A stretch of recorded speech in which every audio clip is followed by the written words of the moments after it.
What's going on, FG fam? We all know that MLB The Show 21 is dropping really soon. If you have any of the special editions, it's coming out in just a couple of days, and we're all very excited for it.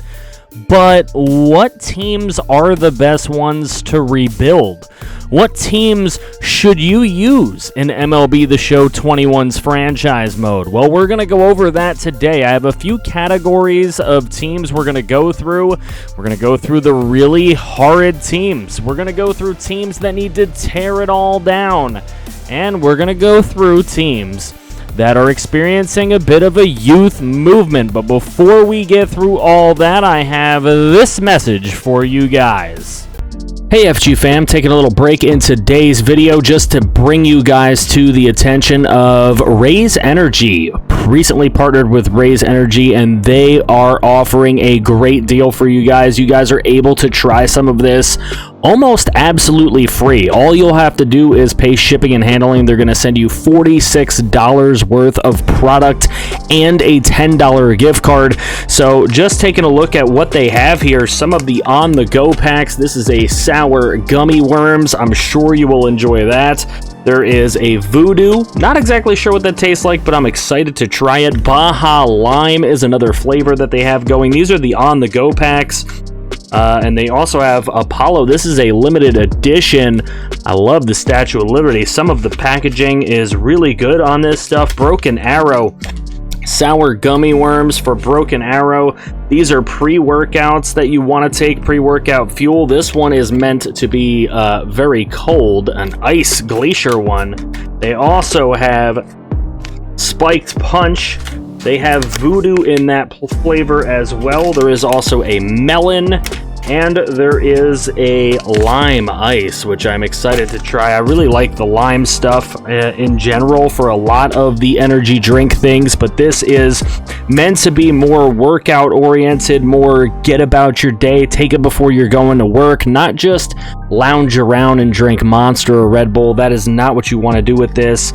It is meant to be more healthy, sold at all GNCs and Vitamin World, so if you really want to try it out, you can go to a store and try it out, but I am offering you with my link down in the description below. You will get a package that will include 4 cans, 4 Broken Arrow, 2 Hyper Sleep, which I'm excited to try of my own, 2 Raze to go, a $10 gift card, all coming to you for the low shipping cost of $9.99. Go to the link below, put in code FG15. That is how you get it. You need my code, and let's get back into the vid.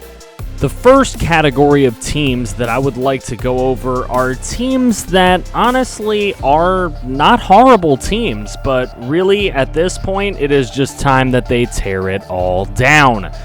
Honorable mention for this list is the Philadelphia Phillies. Now, the Phillies have 3 tremendous building block players in starting pitcher Aaron Nola, catcher JT Realmuto, and right fielder Bryce Harper. The rest of their top 10 players are all around or over 30 years of age. Now, they have 2 top 100 prospects. Both of those are pitchers in Spencer Howard and Mick Abel. And if those 2 can come along and join Aaron Nola and Zach Wheeler in the rotation, the Phillies could really have the pitching to become perennial contenders, but you've got to fix that lineup. At number 5, it is the Chicago Cubs. After winning the World Series in 2016, pain for me as an Indians fan, everyone thought the Cubs would be a dynasty in baseball, and that never really came to fruition. And now it is definitely time to break up the band. Chris Bryant, Anthony Rizzo, and Javi Baez are all going to be hitting free agency relatively soon, and it's time to load up on prospects with a team that already has 3 in the top 100. Pitcher Braylon Marquez and outfielder Brennan Davis are number 57 and 58, and they are joined by catcher Miguel Amaya, who's the number 86 prospect in baseball. Time to start that rebuild in Chicago. Number 4 is the San Francisco Giants. Now, I'm constantly getting requests to use the Giants in franchise, and quite frankly, they've just won too often for me to really care if they were to win right now, and I need to be emotionally invested. But that doesn't make them a bad team to rebuild if you want to. Why in this category, though? Well, I wouldn't build around their top talent as currently constructed. This roster's really old, and I would tear it all down before I built it back up. Any prospects that can be dealt for, I would take them. Shortstop Marco Luciano and catcher Joey Bart are both top 25 prospects, and outfielders Helio Ramirez and Hunter Bishop add to their 4 top 100s overall, all being in the top 80. I would personally waste a couple of years adding more talent to the farm system before trying to groom them all together along like the Braves did with their team a couple of years ago. In number 3, we have the Arizona Diamondbacks. Now, the Diamondbacks' one young great player is Ketel Marte, and he's likely going to be gone to free agency soon with a bigger club and looking for big money. The only other good player on the roster, really, that is under 30 is starting pitcher Zach Gallen, who is the one you're going to need to build around with their 3 top 100 prospects coming up. Corbin Carroll and Christian Robinson are both outfielders, and they can join David Peralta if he's still around in your rebuild. Shortstop Geraldo Perdomo will be the main piece in the infield, but he's going to need more, and the pitching is going to need to be a focus in the draft as well. It's been a while for the D-backs, and you don't see too many rebuilds on them, so this one could be really fun. Number 2, here's an odd one, the Boston Red Sox. Now, I'm going to preface this by saying that I don't feel bad for Boston at all. They've won in this millennium and, as always, put at least a competitive team out on the field. However, if you're looking at a team to tear down, this is definitely one of them. Get rid of Sale, JD Martinez, and anyone with expiring contracts soon looking for money because this team could really use a farm system. Their corner infielder Bobby Dalbec is their only top 100 prospect, and he's ranked number 90. Bogarts is signed for a good while, and Verdugo is a good start for a young rebuilding block, but more youth is definitely going to be needed at Fenway. And the top team to tear it all down is my very own Cleveland Indians. Call it bias if you want to, but the window for the Indians had to be over the last 5 to 6 years. It's closed all completely now. The trade of Francisco Lindor to the Mets signified that for most baseball fans, but for me, it was before that. The trades of Mike Clevinger and Trevor Bauer were feeble attempts by the organization to retool over rebuild, and now it's time to do the latter. Ace Shane Bieber has his arbitration years left, and the challenge here is to win while he's still around. To do that, Jose Ramirez has got to be dealt for top prospects because his contract is coming up, and a team as cheap as Cleveland won't be paying him. Third baseman Nolan Jones is one of the Indians' 3 top 100 prospects, and he can be brought along to replace Ramirez. Shortstop Tyler Freeman is another top 100 guy, and he can potentially replace Lindor with Ahmed Rosario, who was acquired in that trade as a stopgap. The third prospect, right-handed pitcher Tristan McKenzie, I feel has been on that top 100 list for way too long. In the end, this is a team that just needs to restart completely. The next category of rebuilds we're going to go through are those that are experiencing a bit of a youth movement. If you want young teams, these are the ones to go to, and my honorable mention here is the San Diego Padres. Now, I know. A lot of people love the Padres to make the playoffs this year and potentially do damage in the postseason. So, jump on the rebuild train before they become what they're destined to be. I used this team back in MLB The Show 17, my first year with the game. Obviously, they have some great players in Manny Machado, Fernando Tatis, Blake Snell, and Yu Darvish, but this category is youth movement. They have 5 top 100 prospects headlined by starting pitcher Mackenzie Gore and shortstop C.J. Abrams. It would definitely be interesting and fun to see if you can take their developed talent and develop their prospects to add to that to build a team that can consistently take down the rival LA Dodgers. Number 5, the Toronto Blue Jays. Now, the youth movement in Toronto is very well documented. 3 sons of former greats in Vladimir Guerrero Jr., Bo Bichette, and Cavan Biggio. Marcus Semien and George Springer are good additions to that young talent. That also includes Lourdes Gurriel Jr., pitcher Nate Pearson, and shortstop outfielder Austin Martin as top 21 prospects in baseball. More youth is incoming to build a team to compete with the lineup of the New York Yankees. Number 4, the Cincinnati Reds. Now, the Reds don't really have any superstar players, but they do have some very good ones that are in the last few years of their 20s. Nick Castellanos, Eugenio Suarez. With 4 top 100 prospects, including 2 pitchers, they could really use that influx of youth added to the players in their prime to put a stranglehold on the NL Central, which is a division that really doesn't have any clear winner from year to year. Number 3 is the Chicago White Sox. Now, don't get me wrong. The White Sox might be able to compete with the Minnesota Twins now for the AL Central crown. However, Jose Abreu is getting old with a contract expiring soon, and so is their best pitcher, Dallas Keuchel. Eloy Jimenez, Luis Robert, and Neon Moncada are all 24 and under, and first base outfielder Andrew Vaughn, second baseman Nick Madrigal, and pitcher Michael Kopech are all top 40 prospects in baseball that could add to these studs already. This team could easily get set up to be a contender for many years if it's managed correctly. Now, will you be the one to do so? Number 2 is the Miami Marlins. It is necessary to build around 3 starting pitchers here: Pablo Lopez, Sixto Sanchez, and Sandy Alcantara, all before they hit free agency. The Marlins also have 5 top 100 prospects, 2 of those in the top 18. Sixto Sanchez is one of those, tongue twister, and outfielder J.J. Bleday is the other. This team performed well in the COVID-19 shortened 2020 season, but their great young players shined, and it's time to build around it. Right-handed pitcher Max Meyer is the number 26 prospect in baseball, and if he adds to the fearsome threesome that they already have, this rotation could be tremendous and rival the Braves lineup for years. Number 1 is the Seattle Mariners. Now, starting pitcher Marco Gonzalez and second baseman Dylan Moore will likely be the vets on this team when it is ready to win. The story about the Mariners is grooming their prospects here. They have 6 of them in the top 100, including 2 of the top 5. Outfielders Jared Kelenic, Julio Rodriguez, and Taylor Trammell can make a tremendous outfield together.